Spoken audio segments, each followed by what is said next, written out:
Bonjour amis voyageurs, on est sur notre deuxième semaine en Bulgarie. On va aller visiter tout ça et on vous emmène avec nous comme d'habitude. C'est parti!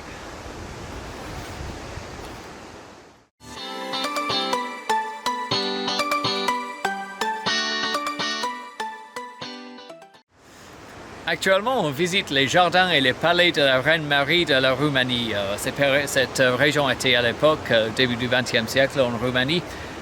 Et du coup, là, on a des jardins botaniques et des palais. Et on va vous mettre quelques images de tout ça.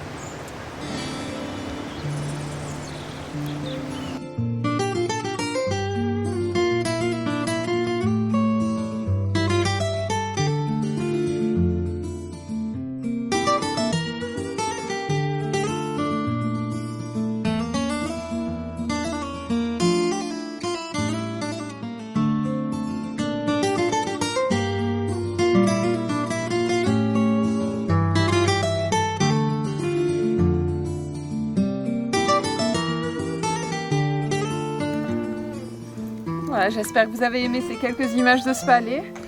Honnêtement, je pense qu'il est bien plus beau au printemps ou à l'été parce que là, voilà, ça c'est le jardin des roses, c'est pof pof. Sinon, ce matin, on est allé faire une source chaude également. Je vous mets 2-3 images parce que c'était assez sympa en bord de mer.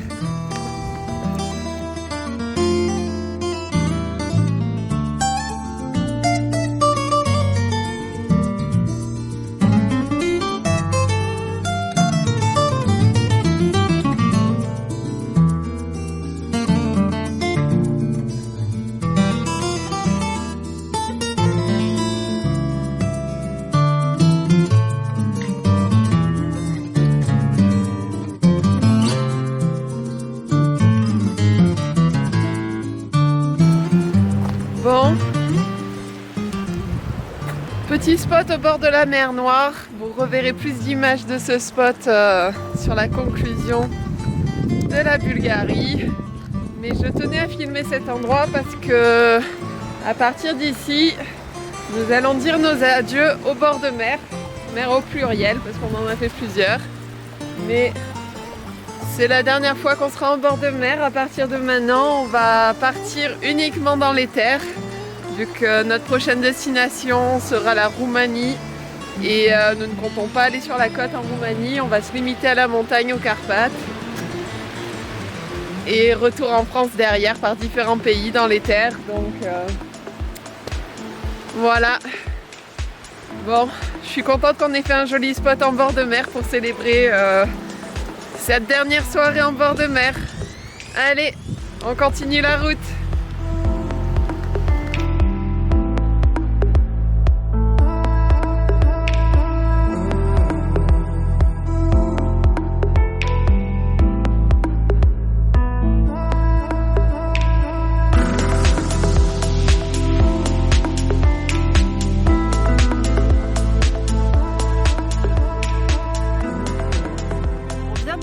La forêt de pierre. Alors contrairement à ce que son nom indique, ce n'est pas une forêt pétrifiée. C'est en fait la mer se trouvait ici autrefois et quand elle s'est retirée, ça a érodé ces gros rochers et laissé ses formes. Donc les rochers, pour les plus grands, ils font 6 mètres de haut, les plus grands. Et ils sont vides à l'intérieur, c'est vraiment des colonnes vides à l'intérieur. Il y a soit du vide à l'intérieur, soit du sable. Et ce sable et ces rochers sont remplis de fossiles et traces du passé car ça a 50 millions d'années. Allez, là on va vraiment aller voir de la vieille pierre. Pour vous mettre en situation, il y a 50 millions d'années, le pôle Nord était une mangrove au climat chaud et l'ancêtre du cheval faisait la taille d'un chat. Voilà, c'était il y a 50 millions d'années. Il y avait ces cailloux qui n'étaient pas encore formés. C'est à ce point-là vieux.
Bon, maintenant on va rebrousser chemin et retourner au van pour un petit repas de midi parce que derrière on va avoir besoin d'avoir un peu de nourriture dans le ventre pour ce qui suit. Allez!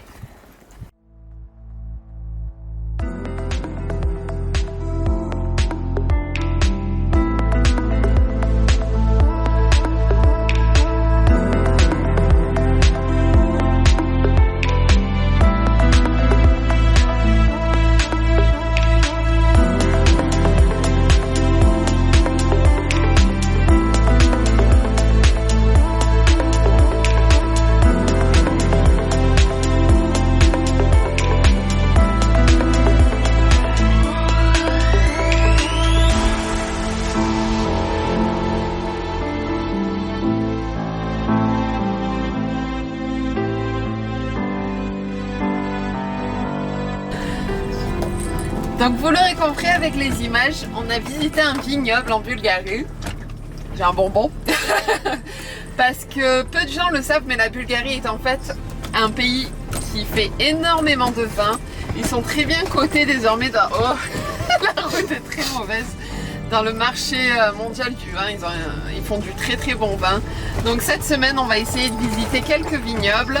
Ce premier était vraiment intéressant, c'est juste une petite famille qui tient ça, c'est le père et son fils. Ils sont vraiment passionnés, il nous a fait une visite entière, c'est vraiment très très sympa. On est répartis avec plein de bouteilles, on s'est régalé, donc vraiment c'est des visites à faire ultra sympas pour rencontrer des gens en plus. Pour la petite histoire, le vin en Bulgarie, ça n'a rien de nouveau du tout. Ils font ça depuis plus de 3000 ans. Le peuple thrace, sur lequel on va revenir plus tard dans la vidéo, faisait déjà du vin, c'est cité dans l'Iliade. Et les Thraces étaient en fait, ils déifiaient Dionysos, le dieu, donc comme certains le savent, le dieu grec qui la fête, le vin, tout ça.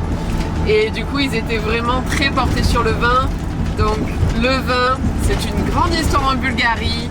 On va faire quelques vignobles et on va essayer de pas trop conduire derrière.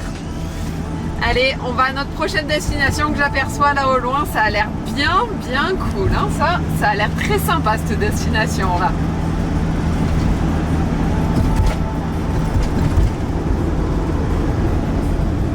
Donc nous sommes à la forteresse d'Ovech. Et on va monter cette colline et voir tout ça et vous raconter l'histoire et montrer quelques images. Mais ça grimpe.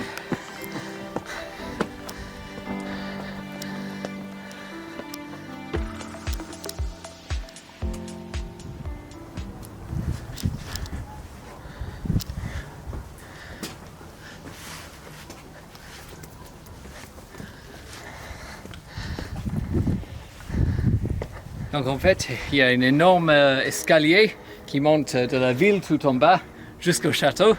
Là, il y a l'original, là, il y a un emplacement moderne en acier. Mais oui, c'est une falaise de, je sais pas, 100 mètres, 200. Et waouh!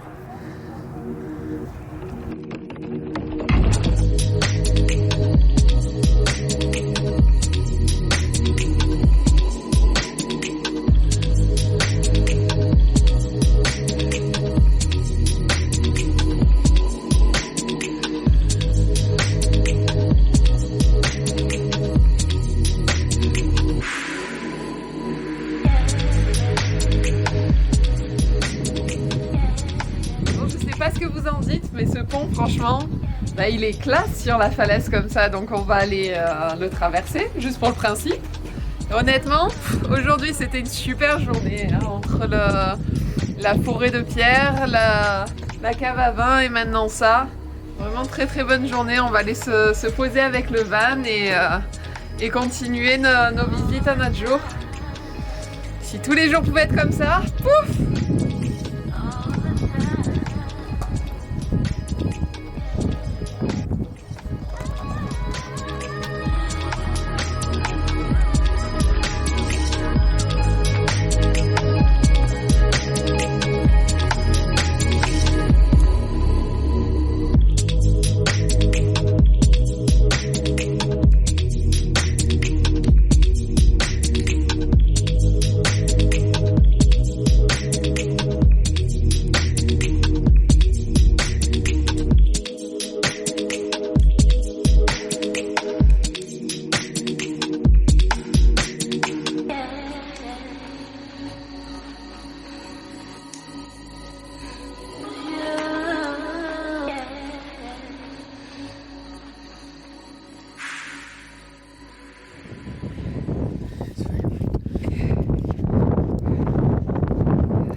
promené, on s'est régalé.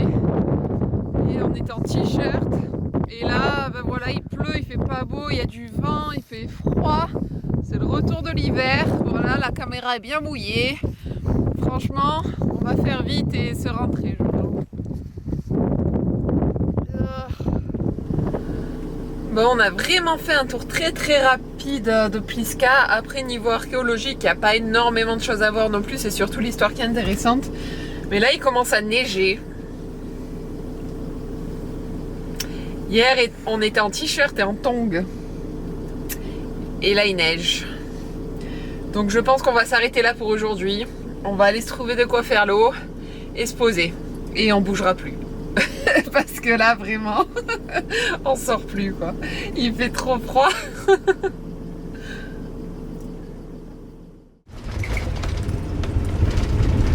Donc aujourd'hui, nouveau jour. Il ne neige pas, il ne pleut pas, il n'y a pas de vent, il y a un peu de nuages, mais ça va. La température, il fait à peu près 7 degrés. On va survivre, donc on va avancer. On va commencer par aller visiter de nouveau une tombe trace. Et cette fois-ci, donc je vais essayer d'apporter un peu plus de connaissances sur ce peuple, très mal connu. On va aller visiter ça ensemble. Allez, c'est parti. Donc nous sommes, vous voyez, cet amoncellement de terre. Partout où vous en voyez en Bulgarie, ce sont en fait des tombes traces. Donc le peuple trace a vécu, alors ils pensent entre 5000 avant Jésus-Christ jusqu'à 1er siècle après Jésus-Christ, on va dire. Ils ont été pris sous la domination romaine, mais avant ça, c'était un peuple immense. On retrouve leurs traces en Ukraine, au départ de l'Inde, en Roumanie, jusqu'ici, jusqu'en Grèce. C'était un très très grand peuple qui a vécu. Malheureusement, ils étaient dispersés, ils avaient différents rois, mais ils vivaient tous sous une même langue, sous une même culture et sous les mêmes déités, on va dire. Ils avaient les mêmes croyances. Donc ici, vous voyez, ce sont des tombes. La plus à droite de l'écran, c'est la tombe d'un roi. On peut malheureusement ni filmer ni prendre de photos à l'intérieur. Je vous mets donc des photos pour que vous voyez à quoi ça correspond, prises sur internet. Mais ce peuple était vraiment très très avancé. On sait très peu de choses à leur sujet parce que c'est tellement ancien qu'il y a très peu d'écriture. Pendant un temps, ils ont écrit en grec ancien car ils ont rejoint la culture grecque à une époque donnée. C'est vraiment une histoire très très intéressante, les traces. Je vous conseille d'aller faire un tour sur Wikipédia pour en savoir plus. Mais vraiment, moi j'ai beaucoup aimé cette visite, donc commentée.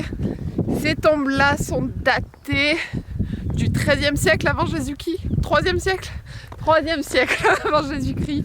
Donc c'est pas les plus vieilles qu'il y ait de ce peuple, mais c'est déjà, elles ont 2300 ans quand même. Donc vraiment 2300 ans, les sculptures à l'intérieur magnifiques. L'une d'elles était d'origine, ils n'ont rien fait à l'intérieur et elle était vraiment très très belle. Encore une fois, les peintures, 2300 ans et il y avait toujours des peintures d'origine, ça c'est quelque chose que j'adore.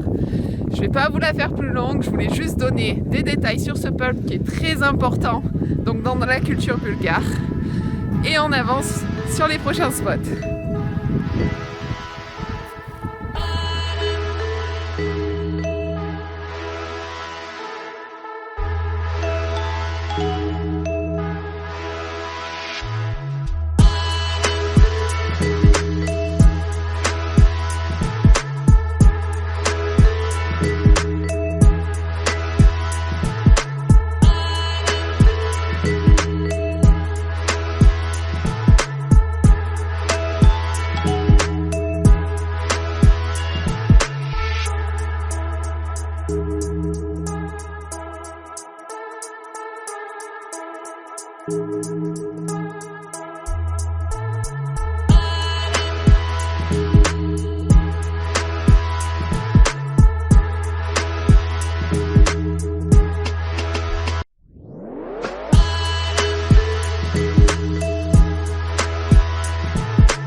on est à la forteresse de Cerven, forteresse et ville médiévale perchée sur une colline avec une vue 360 assez impressionnante.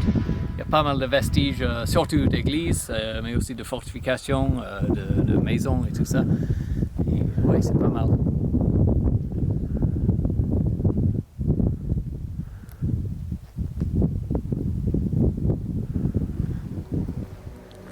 Voilà une énorme grotte, c'est la grotte Devet Tashka et on va visiter ça.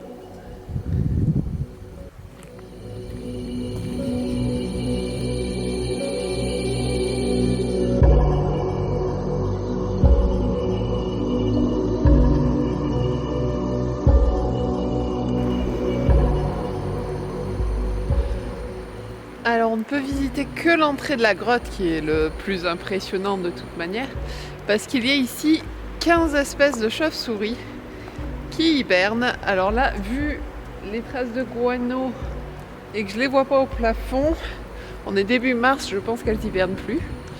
Mais voilà, du coup elles sont protégées donc on va pas les embêter au fond de la grotte. Donc il n'y a que l'entrée de la grotte visitable. Elle était habitée par des humains il y a 70 000 ans de ça. Donc il y a très très longtemps. Oui, l'un des mystères qui perdurera, c'est pourquoi il y a un mur et ses constructions. Clairement, c'était beaucoup plus récent. Allez savoir, il y a peut-être eu une espèce d'église ici où ils ont fait une tentative pour stabiliser le plafond, peut-être, parce que ça, c'est des colonnes. Mais non, si ça doit tomber un jour, ça tombera, hein, clairement. Et ça tombera. C'est sûr et certain que ça va pas perdurer à vita aeternam, ce truc. Clairement l'air d'être engagé à tomber. Bon. On va profiter d'être seul ici, et au moins vous profitez de la vue aussi. Pour faire le point d'où on en est, en fait, on n'avait pas prévu de rester aussi longtemps en Bulgarie. On a modifié nos plans parce que on est un peu en avance sur la saison. On est allé beaucoup plus vite en Italie, en Grèce. On n'a pas fait la Slovénie. Bref, on est en avance. On tient à être au printemps en Roumanie, d'avoir des feuilles sur les arbres, les animaux dans les forêts, ce genre de choses. Maintenant, à force d'attendre, la Roumanie a rajouté une quarantaine de 10 jours pour les gens qui arrivent de Bulgarie, plus un test PCR. Donc demain, on va aller faire notre test PCR, ce qui veut dire que dans les 3 jours qui viennent, suivant demain, il va falloir qu'on passe en Roumanie et on va louer un Airbnb pour y rester 10 jours. Voilà. Je pense qu'on aurait pu, on peut passer sans. Honnêtement, ça m'étonnerait pas que des voyageurs le fassent en disant qu'ils sont que de passage, qu'ils s'arrêtent pas en Roumanie, qu'ils font que traverser. Je vois pas comment ils peuvent contrôler, mais on va jouer le jeu. On va rester 10 jours dans une maison, se faire une petite quarantaine et se reposer, mettre le van à neuf.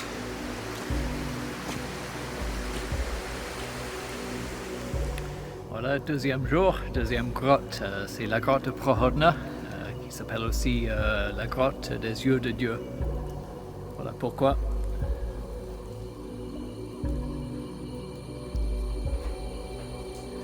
Bon, celle-ci, ce qui est sympa, c'est qu'en fait, il y a plusieurs aspérités de grotte et on a accès, on pourrait y aller. Et on a commencé à avancer un tout petit peu, hein, parce qu'on s'éclairait au téléphone, donc on va pas faire de la spéléo de fou. Et on a commencé à sentir de l'odeur de pipi, mais pas de pipi humain. Et ici, ça doit pas être ça, parce qu'il y a du monde quand même qui vient ici, mais ils ont des ours, ils ont des loups, ils ont des lynx. Bref, on a fait demi-tour. On n'a pas voulu aller voir ce qui fait pipi au fond du trou.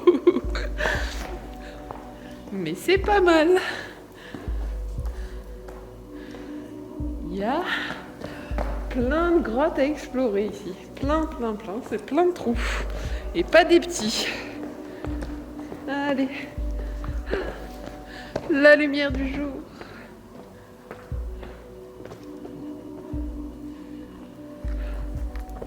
Non, bien impressionnante ces grottes. On est en train de deviser sur qu'est-ce qui peut bien faire pipi au fond d'une grotte comme ça. On a voté pour une chèvre en fait. Mais il n'y avait pas de crotte de chèvre en même temps. Mais ça sentait pas le pipi de carnivore non plus. Va savoir ce qui fait pipi au fond de cette grotte. En tout cas, on n'a pas voulu aller vérifier.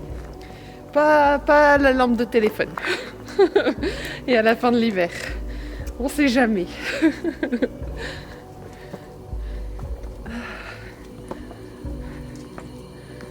On montre les yeux de Dieu. Je vais peut-être les montrer. Attendez. Je vais aller vous montrer un endroit plus cool. Fouit. Et fouit. Voilà. Pourquoi ça s'appelle les yeux de Dieu. C'est vrai qu'on dirait vraiment des yeux. Ah. Voilà, autre nouvelle, on a bien fait notre test PCR ce matin. On devrait avoir les résultats sous 48 heures, donc jeudi. Ils nous ont dit jeudi matin. Donc on croise les doigts pour passer la frontière roumaine jeudi après-midi. Et on aura fait plein de courses d'ici là, vu qu'il faut qu'on tienne 10 jours dans une maison, sans pouvoir aller faire les courses, rien du tout. Et demain, mercredi, il doit neiger. Beaucoup. Grosse neige. Donc maintenant, on va simplement aller faire de la route pour essayer de nous rapprocher au maximum de la frontière, là où on veut se trouver. Parce qu'on veut passer la frontière proche de la Serbie. Donc, on a de la route. Ah ouais, tu conduis ? Ok. Tu conduis ? Je sais pas combien de routes on a. 1h30 là, je crois encore. Pour aller nous poser et sûrement y passer toute la journée de demain. Vu qu'il va neiger, on va pas bouger. Allez. Bye bye.